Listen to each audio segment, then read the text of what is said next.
بس یار خاموش ہو جاؤ، خاموش ہو جاؤ۔ اب آخری چیز جو میں آپ سے کہنا چاہتا ہوں وہ یہ کہ اس قوم اور ملک کی جو ترقی کے امکان ہیں وہ اتنے کشادہ اور اتنے وسیع ہیں کہ آپ جتنی دوڑ لیں اللہ تعالیٰ آپ کو اتنی زیادہ ترقی دے، لیکن اس کی ایک شرط ہے، اور وہ شرط یہ ہے کہ یہ جو ملک حاصل کیا ہے یہ اللہ کے نام کے اور اللہ کے رسول کے تعلیمات کے لیے حاصل کیا تھا، تاکہ یہاں کے رہنے والے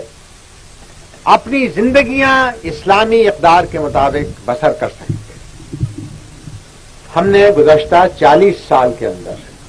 اس چیز کی طرف کوئی خاص توجہ نہیں دی۔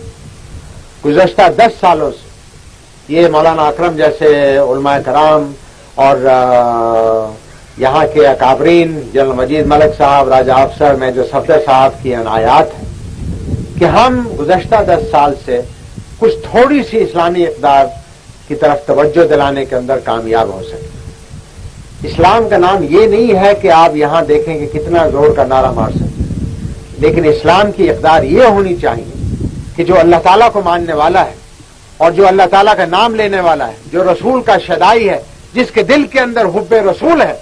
جس وقت وہ نعرہ لگائے تو زمین پھٹ جائے۔ لہذا اس مقام تک پہنچنے کے لیے ضروری ہے کہ آپ اللہ تعالیٰ کے احکامات کو پوری طرح پابندی کریں۔ اللہ تعالیٰ نے مسلمان کے اوپر 5 وقت کی نماز فرض کی ہے، رمضان کے مہینے کے روزے فرض کیے ہیں، زکوٰۃ فرض کی ہے،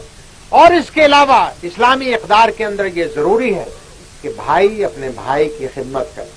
پڑوسی اپنے ساتھ والے کو دیکھے کہ آیا اس نے 2 وقت کی روٹی اس کو میسر ہوئی یا نہیں ہوئی، بیمار کی تعمیرداری کی ہے آپ نے نہیں کی ہے،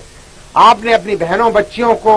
وہ تعلیم دی ہے یا نہیں دی ہے جس کے ذریعے سے وہ آئندہ آنے والے معاشرے کی بنیاد رکھ سکے، کیا آپ نے اپنی 24 گھنٹے کی زندگی کے اندر اللہ تعالیٰ کے لیے کیا کام کیا؟ اگر آپ اپنے دل سے یہ پوچھیں گے اور اگر جواب مثبت میں نکلے گا تو آپ مسلمان ہیں، اگر جواب نفی میں ملے گا تو اس میں لازمی بات ہے کہ ہمیں اور اس کے لیے کچھ اقدام کرنے ہوں گے۔ دعا کیجئے کہ اللہ تعالیٰ ہمیں صحیح معنوں میں مسلمان بنانے کی توفیق عطا فرمائے۔ اللہ تعالیٰ ہمیں صحیح معنوں میں ایک منٹ اللہ تعالیٰ ہمیں صحیح معنوں میں رسول مقبول صلی اللہ علیہ وسلم کی سنت پر چلنے کی توفیق عطا فرمائے۔ آج صورتحال یہ ہے، یہاں اس علاقے کے اندر تو امن و امان ہے، اللہ تعالیٰ اس علاقے کو ہمیشہ امن و امان سے نوازے، لیکن پاکستان کے بعض حصے ایسے ہیں جہاں بھائی بھائی کا خون کر رہا ہے۔ اسلام کے اندر اگر ایک مسلمان کا ناحق خون بہاتا ہے تو وہ ایسا ہے جیسے پوری قوم کو خون کر دیا۔ آج پاکستان کے اندر بھائی بھائی کے خلاف ہمارے بعض خطے ایسے ہیں، بعض ایسے شہر ہیں جہاں پر کہ صورتحال بڑی تشویشناک ہے۔ دعا کیجئے کہ اللہ تعالیٰ وہاں امن و امان قائم کرے، ہمیں اس قابل بنائے کہ ہم صحیح معنوں میں یہاں پاکستانیوں کی، مسلمانوں کی عزت و آبرو اور ان کی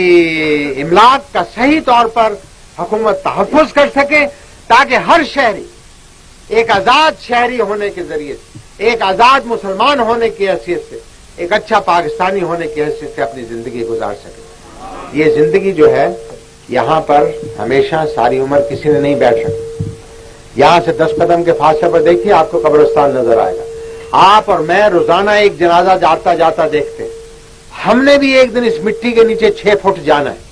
اور وہاں پر جا کر پرسش ہوگی کہ بتاؤ میں نے تمہیں زندگی عطا کی تھی، اس زندگی کے اندر تم نے کیا کام کیا ہے؟ کیا آیا اس موقع کے لیے میں اور آپ تیار ہیں؟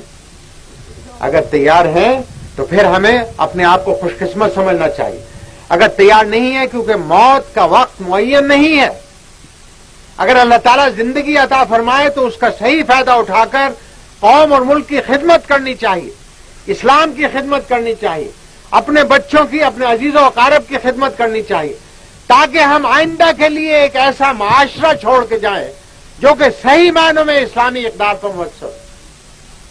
تو میں آپ سے توقع کروں گا کہ چکوال کے لوگ، اس خطے کے لوگ، یہ بڑا مردم خیز خطہ ہے، جیسا کہ مولانا نے آج اپنی تقریر میں بھی فرمایا، اس خطے کے لوگوں نے اس قوم اور ملک کے لیے خون بہایا ہے، اس کی سرحدوں کی حفاظت کے لیے جان کی قربانیاں دی ہیں۔ آج بھی افواج پاکستان کے اندر سب سے بڑا حصہ آپ کے اس خطے کے ساتھ تعلق رکھتا ہے۔ یہ ایک نہ صرف قوم اور ملک کی خدمت ہے بلکہ ایک عبادت ہے۔ مجھے امید ہے کہ آج کے جوان بچے جو ہیں وہ پڑھ لکھ کر تعلیم حاصل کرنے کے بعد افواج پاکستان کے اندر آئیں۔ میں ریکروٹنگ میلہ نہیں چلا رہا ہوں، صرف میری اپنی توقعات کا اظہار کر رہا ہوں، کیونکہ جس خطے کے لوگوں کے اندر اللہ تعالیٰ کی محبت ہوگی، رسول کی محبت ہوگی، اس کو ان کے اندر قوم اور ملک کی بھی محبت لازمی طور پر ہوگی۔ اور جب اس جذبے کے ساتھ آپ آئیں گے تو پھر کوئی دشمن آپ کے سامنے کھڑا نہیں ہو سکتا۔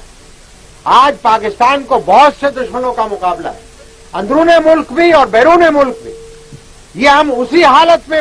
اس سے نجات حاصل کر سکتے ہیں جب ہم میں اتحاد ہو، اتفاق ہو، اللہ کی رسی کو مضبوطی کے ساتھ پکڑ کر اس کی راہ کے لیے چلنے کے لیے ہم ہمہ تما رہیں، تاکہ اللہ تعالی ہمیں اس دنیا کے اندر بھی اور آخرت کے اندر بھی سرخرو فرمائے۔ ان الفاظ کے ساتھ میں آپ حضرات کا مشکور ہوں کہ آپ نے بڑی خاموشی کے ساتھ، ذرا یار خاموش ہو جائے، ایک منٹ کریں یار، سلوٹ میں نہیں، مجھے بہت سے